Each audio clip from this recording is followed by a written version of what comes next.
Հաստատ դուք ասում եք, որ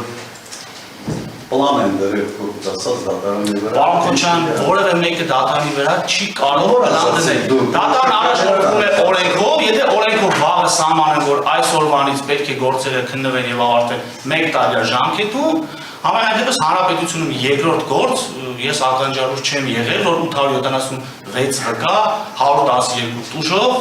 եւ շուրջ 7 տարի Դուք ասում եք ստացել եք շրջադերական, ես առաջ անգամ եմ լսում, որ դատարանները շրջադերականով են առաջնորդվում։ Շրջադերականով չեն Իսկ միշտ թվացել է, թե դատարան օրենքով պետք է առաջնորդվի։ Այդ շրջադերական կարող օրենք դառնալ, պարոն Քոչարյան։ Կարող է, թե չի կարող։ Ուսերեն ասում են, բաբնադուր ես կազալ։ Հիմա օրենք չի, դուք կոնկրետ այս այլիճում հայտարարում եք, որ շրջադերականով եք առաջնորդվում։ Ես առաջ անգամ Նման բան չենք հայտարարել, պարոն Քոչարյան։ Սա առաջ Նման բան չենք հայտարարել։ Դուք եք ասում։ Չենք հայտարարել շրջաբերականով եք առաջնորդվելու։ Ասել եմ կա շրջաբերական, օրենսդրական փոփոխության նախագիծ։ Լավ այդ նախագիծը դնենք մի կողմ, գործի քննության ողջամի ժամկետն է։ Ես դրա համար ստեղծում է տպավորություն, որ ինչ-որ բան են դրել։ Որն է ողջամի ժամկետը։ Ես ուրիշ բան եմ ուզում ասել։ Ասել ողջամի ժամկետը։ Որն է ողջամի ժամկետը։ 600 կամ 800 անկա անհասկանալի վկանները գործի մեջ մտցնողը մտածել է հետևը, որ ինչքան հնարավոր է շատ sense պիտի լցնի։ Դուք էլ լինեք կամ ոչ թե պաշտոնական դիրք եւ այլ սահմանադրական կարգ է տապալում, որ կարողանան տանեն կալանքի, որովհետեւ բարեմությունը անզազորոց է, եւ կալանքի տակ պահելով մի 10 տարի կոպիտացած ինձ պահեն կալանքի տակ։ Նպատակը սա է։ Հստակ բան է արիերևույթ, ակնհայտ բան։ Դատարանի ցանկացած խոսք միանգամից այլ տեսանկյունից եք նայում, որ դատարանի ժամանակացույցն է հրապարակում, թե դատական նիստերը ինչ նույն աչքերով են նայել։ Ինչպես։ Եթե դուք իմ տեղում լինեիք, նույն աչքերով են։ Եթե դուք ամենայնպես նախագահ դատավորի գործողություններում կողմնակալություն կամ ոնչ օրենքին համապատասխան գործողություններ նկատեք, վստահ եմ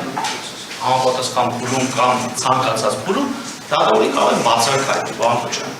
Դատարանը ընդհանրապես կողմերին տեղեկացրեց, որ մենք ամիսը 1-2 դատական նիստեր նշանակել։ Արդյունավետ դատալսումներ չենք կարողացել ամենայնպես անցկացնել։ Հիմա ես ուրիշ բան եմ ուզում ասել, որ սա բան է, մի քիչ գեներացական բան է։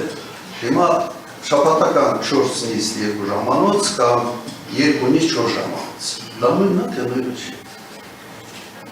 Ժամանակի արդյունավետ օգտագործման տեսանկյունից։ Դրան գումարում ուղղակի մեզ ես բոլորի ստեղ գալ գնալը մի ժամ ես օրինակ իմ համար իսակովից պետական ծառայությունով, բանով տիկնապահներով Ես հիմա ասում եմ ձեզ, եթե ձեզ մտահոգում է ողջամտության խնդիրը, հիմա 4 ժամ, 4-ից 2 ժամ, 2-ից 4 ժամանոց, նույնն է։ Հիմա այդ շրջադերականը ինստրուկցիան չի կոպիտացրել դատարանի։ Պարոն Քոչարյան, դա քննարկելու ենք, եթե կողմերը առաջարկել պայմանականորեն, որ ամիսի 3 նիստ անցկացնենք, բայց օրինակ առավոտյան 11-ից մինչև 17:00 3 ընդմիջումով պայմանական, եթե մենք շարունակենք գործի քննությունը։ Դա ևս ողջամի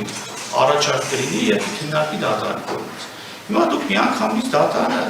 ամեն կողմերի դրական մենք ունենք գործի ողջամի ժամկետը քննելու ավարտելու օրենսդրական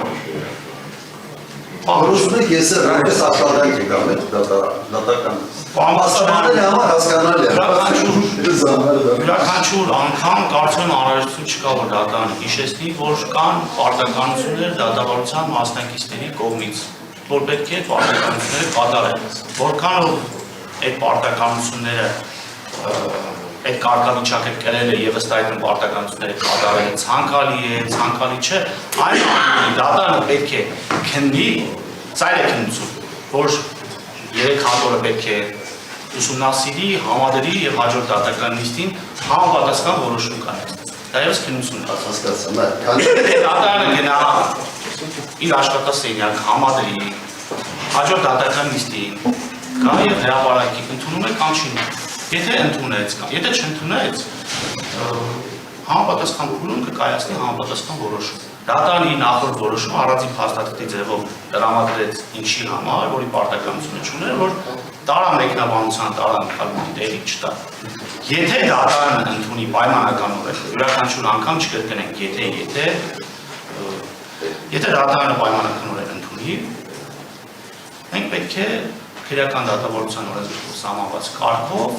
անցնենք հարցերի քննարկման, նախնական դատադասների ընթացքում սահմանված հարցերի քննարկման։ Հիմա այդ հարցերի քննարկման առաջի կետում նախագահ դատավորին բացառք կհայտնեք եւ գործը պայմանականորեն կմակագրվի, դատավորն ինքնաբացարկը կընդունի այլ դատավորի, դա եւս ընթացք է։ Եթե հաջորդ կետին ընդդատության հարց կքննարկվի, կորոշվի, որ դատարան այս քրեական գործը պայմանականորեն պետք է քննի այլ մարզի այլ դատարան, դա եւս քննության ընթացք է։ Դրան հաջորդողը գալիս է քրեական հետապնդումը դատարեցնելու, վարորդը կարճելու հարցի քննարկումը։ Եթե լինեն համապատասխան միջնորդություններ, որոնք այդ պահին հնարավոր կլինի քննարկել, լուծել եւ համապատասխան որոշում կայացնել, կամ միջնորդությունը հետաձգել, դա եւս պարոն Քոչարյան, պետք է մենք քննենք, առաջարկենք, որպեսզի հասկանանք, որ կետում դատարանը ինչ որոշում կկայացնի, ինչ որոշում կայացման համար բավարար թե ապացույցներ կլինեն, թե հիմքեր։ Ես ավելի մատչելի, սա պարտականություն։ Դուք հողում եք արել արհեստական բովականության։ Հիմա ես էլ հողում անեմ։ Դուք նախկինում ես դիմել եմ, ես վատ բանով չեմ ասում, շատ որ տանդրին ու դերթացել, ես նայեմ ողջունել է։ Հիմա ես դիմել եմ արհեստական բանականության հետևած հարցադրումով։ Հնարավոր է արդյոք առանց քրեական հոդվածի մարդ ունենալ մեղադրելի կարգավիճակ։ Եվ արդյոք կա որևէ այս երկրագնդի վրա որևէ մի երկիր,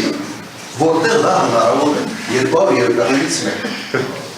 Շատ երկար աշխատելուց հետո, ամբողջ այդ big data մշակելուց հետո, ինձ ասել են սա աբսուրդ է, սա անհնար է, եւ չկա աշխարհում որևէ մեկ երկիր, որտեղ դա հնարավոր է։ Ամենան դեպս եղած այս data-ի մեջ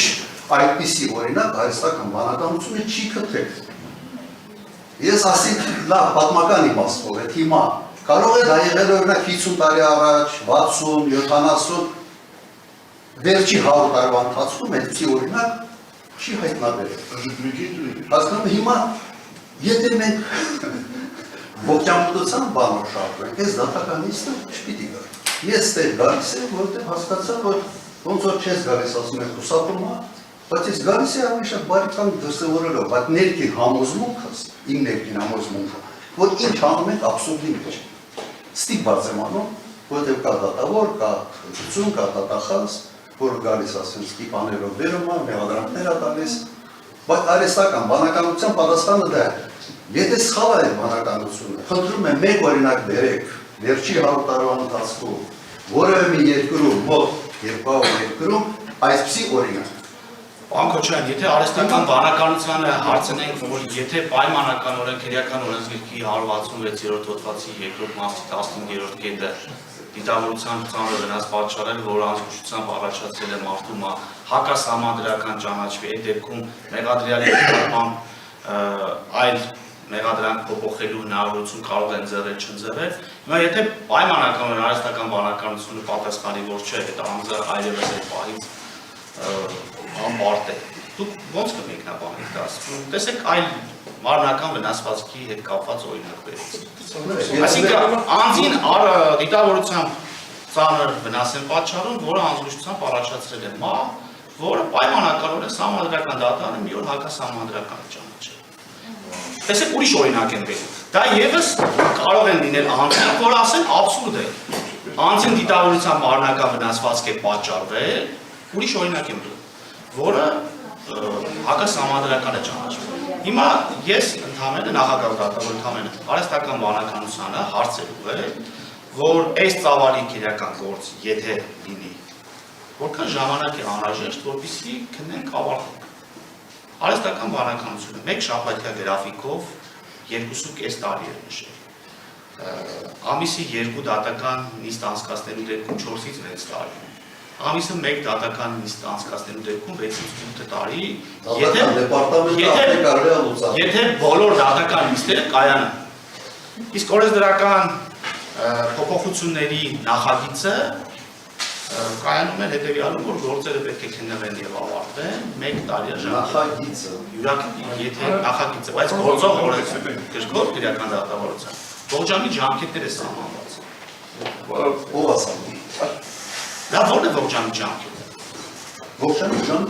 Ողջամի ժամկետը գալիս է գործից ավարտից։ Հիմա գործից ավարտից ողջամի։ Եթե ծավալում է գործը, պետք է ավելի հաճախ իստեր չէ նշանակվի, որպեսզի ավելի շուտ քննենք եւ հասկանանք։ Չէ, մի օր արտարացնում են մի փոքր տեղադրության գործը կարող է ողջամի ժամկետը 2 ամիս։ Այս կարգի գործի ողջամի ժամկետը կարող է 6 տարի, 5 տարի։ Որովհետև գործի ողջամի ժամկետն է, որ առաջին օրը պետք է ավարտված լիներ։ Վերջնական ողջամի ժամկետն խոսում ես, գործը այսքան